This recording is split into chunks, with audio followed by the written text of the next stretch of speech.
কাঁদছিস নাকি? কাঁদছিস কেন?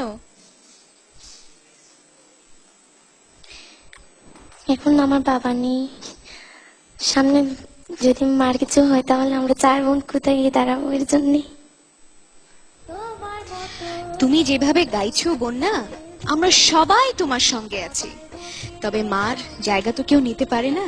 তোমার সঙ্গে সঙ্গে মা ওখানে বসে বসে কাঁদছিল।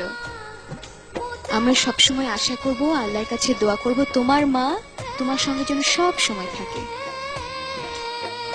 জানতে চাইবো শ্রদ্ধেয় বিচারক মন্ডলীর কাছে, প্রথমে শ্রদ্ধেয় সৈয়দ আব্দুল হাদী। কি বলবো বলো? এই ছোট্ট কিশোরী সে যা গাইছে, এটা সত্যি একটা অসাধারণ ব্যাপার। এবং এই মঞ্চে আগেও যেমন গেয়েছে ও, আজও তার ধারাবাহিকতা রক্ষা করেছে। এবং আজকে যে গানটি ও গেয়েছে, এই গানটি তুমি অন্যান্য দিন যে সমস্ত গান গেয়েছো, আজকে এই গানটি একটু আলাদা। এটি কার গানটি? শ্রদ্ধেয় কনক চাপা ম্যাম। হ্যাঁ, সেই জন্যই মনে হচ্ছিল যে এই গানটি একটু অন্যরকম।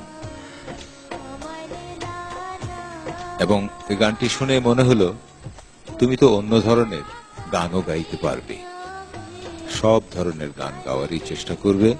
এবং মন খারাপ করছো কেন? মন খারাপ করার কিচ্ছু নেই। তোমার মা আছেন, বাবা নেই, মা তো আছেন, এবং সমস্ত আমরা আছি, সমস্ত দেশের মানুষ আছে। তুমি যদি গান দিয়ে তাদের মন জয় করতে পারো, তাহলে তোমার তো কোনো কিছু চিন্তা করার নেই। সবাই তোমার মা বাবার মতো, তুমি সবার কাছ থেকে স্নেহ পাবে। মন খারাপ করো না, গান গেয়ে যাও। গান। সাবিনা ইয়াসমিন ম্যাডাম। বন্যা, তোমার গান শুনে আমরা সবাই কম বেশি কেঁদেছি, আমিও কেঁদেছি, তোমার মা তো কাঁদছেন।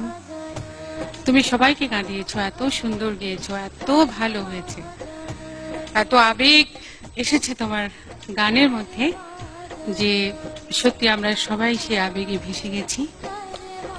এবং আমিও এই কথাই বলবো যে দুঃখ করো না, কিন্তু বাবা নেই, তাতে সবাই আছি আমরা তোমার সঙ্গে। তুমি একদম এগিয়ে যাও, কোনো চিন্তা নেই, কেমন? Thank you ma'am. শ্রদ্ধেয় কুমার বিশ্বজিৎ স্যার। বন্যা, জি স্যার। তোর গানের কথা কি মাগো তোমার মতো লয় না কেউ আমায় বুকে টানিয়া? জি স্যার।